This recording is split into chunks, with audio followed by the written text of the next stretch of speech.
Ya, yang pertama Gus Ba, ini dari Gus Maulana tadi. Ini pertanyaannya, kan banyak yang tidak jebolan pesantren, tapi pengen dekat sama Allah. Boleh nggak baca terjemahan kira-kira gitu? Yang kedua tadi standar Gus yang orisinal, yang orisinal ya. Kemudian yang kedua dari ini Gus Gofur. Ini dosen dari Eva, ini untuk Prof. Kuras dan Gus Baha. Ini panduan untuk memberikan pendapat hukum, kira-kira gitu kan? Karena ada dosen hukum yang saksi ahli, ada yang ahli menjadi saksi. Jadi bedanya. Mohon berkenan dari Gus Baha. Ya. Ini yang provokatif dulu itu ya.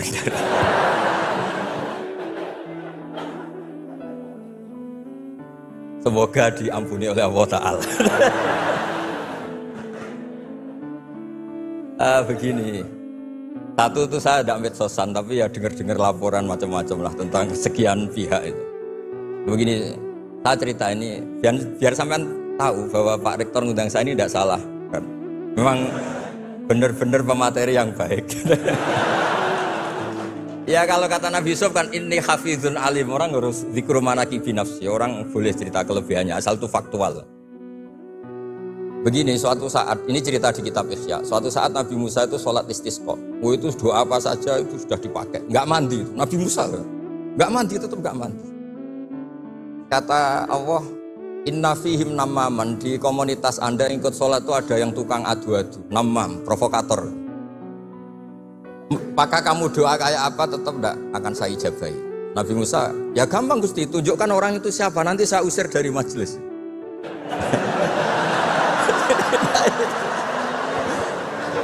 Jawabnya Allah itu lucu. Saya ini orang yang mengharamkan namam, mengharamkan namimah. Kalau saya menunjuk orang itu berarti saya juga namam. Intinya itu Allah terus mengabaikan sekian peristiwa namam. Jadi kalau pertanyaan provokatif terus kayak gitu tuh mesti diabaikan oleh Allah Ta'ala. Karena nanti repot itu. Repot. Memang saya termasuk Gus yang asli itu jelas kalau itu.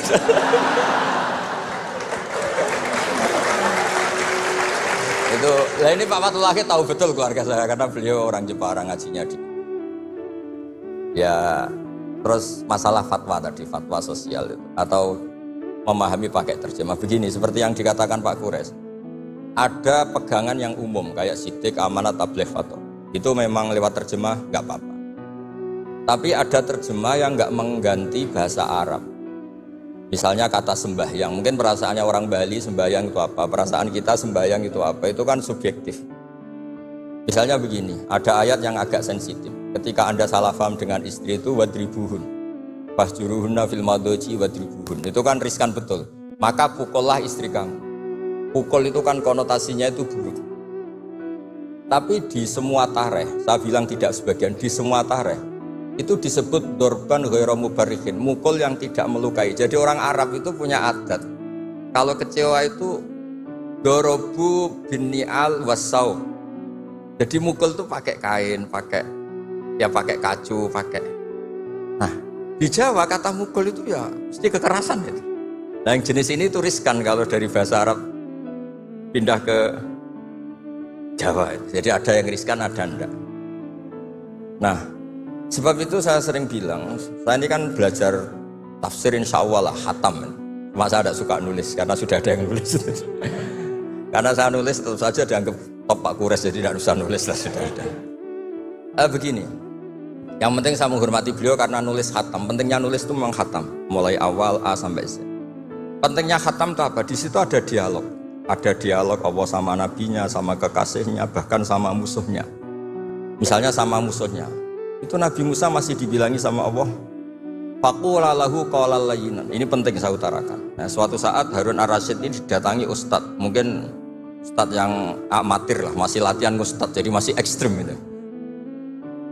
Ya Amirul Mukminin, ini nasihun lak, famusyaddidun alaika, fala tajidanna fi nafsika aliyya syai'an. Ya sampai latihan bahasa Arab nanti Pak Rektor. Bukan Anda, Gus naturalisasi tadi, Anda. Saya akan memberi nasihat engkau. Kemudian cara nasihat saya itu musyaddid, ekstrim. maka jangan kamu anggap serius. Maksudnya jangan penjarakan saya ketika saya nasihat ke kamu ini kasar. Jawabnya Harun Ar-Rasyid itu langsung bilang gini, bilang ya jahil, ini karena Arab. Orang Arab itu kalau ngomong jahil itu tidak sekasar yang kamu bayangkan, karena makanya bahasa Arab itu susah. Saya itu ini cerita ke Pak Quraisy, ini curhat, bukan cerita mufti, curhat. Kiai Jawa kalau maknani wailak waihak itu ciloko kue. Padahal sering Nabi itu kalau kecewa sama seseorang bilang wailak sama waihak. Akhirnya santri tanya, lo katanya Nabi itu halus sopan santun kok ngendikan wailak waihak, yang artinya itu celaka kamu. Ada orang tanya Nabi dan orang itu tidak paham. Nabi ngendikan apa? Sakilat ka umuk, cek siale mbokmu dah anak kowe. Diterangkan enggak paham.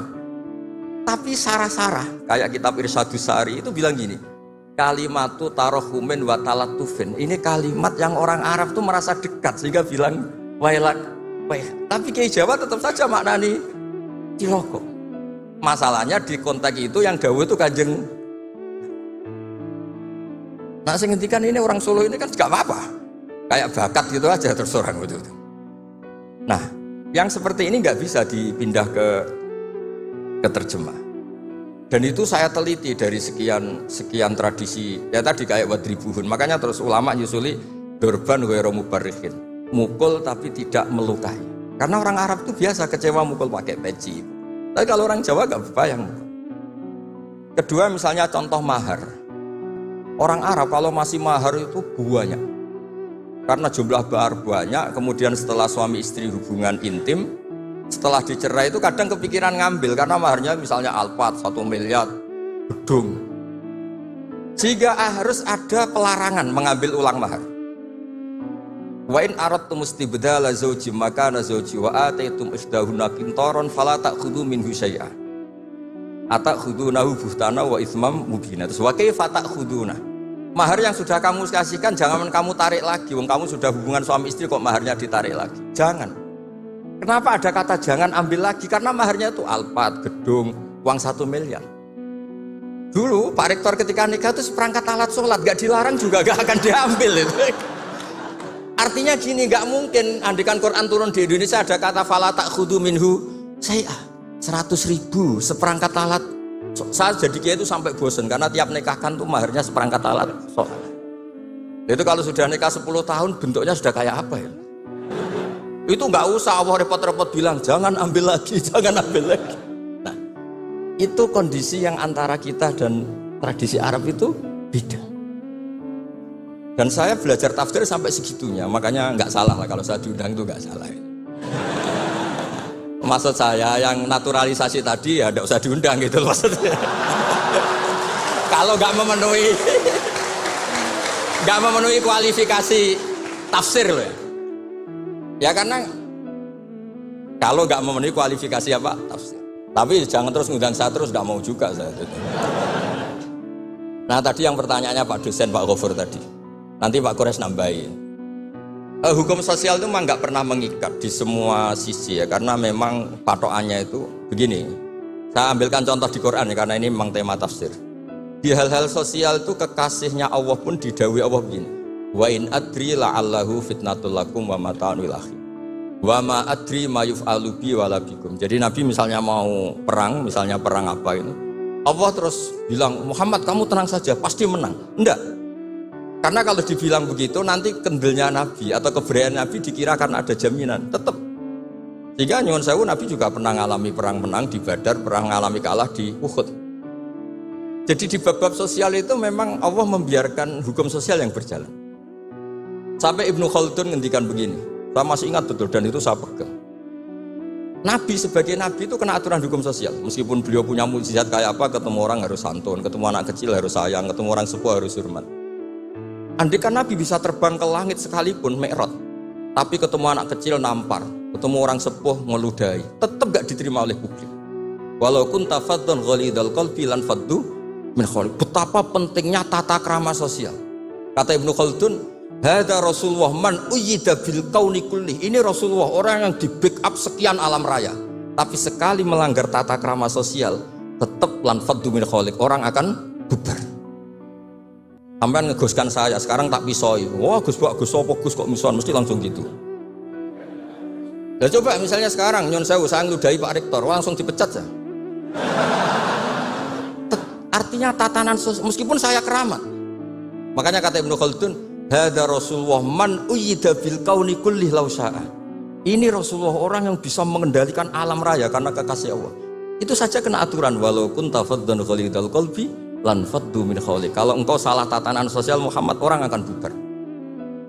Nah maksudnya gini Pak dosen, kalau tatanan sosial gini, saya pernah ditanya oleh dekan Fakultas Kedokteran pas ada diskusi dengan ya tadi orang-orang medis, misalnya begini, itu misalnya nyun sewu, tapi gak usah dijiwai, gak usah kamu, udah dilupakan saja kabar. Menyembuhkan orang koma itu baik apa tidak baik? Tapi misalnya orang ini kalau sembuh pasti bunuh lagi, pasti merkosa lagi. Terus kita gimana? Ngasih makan juga sama. Orang miskin nggak bisa makan, nggak bisa apa-apa, nggak bisa makan.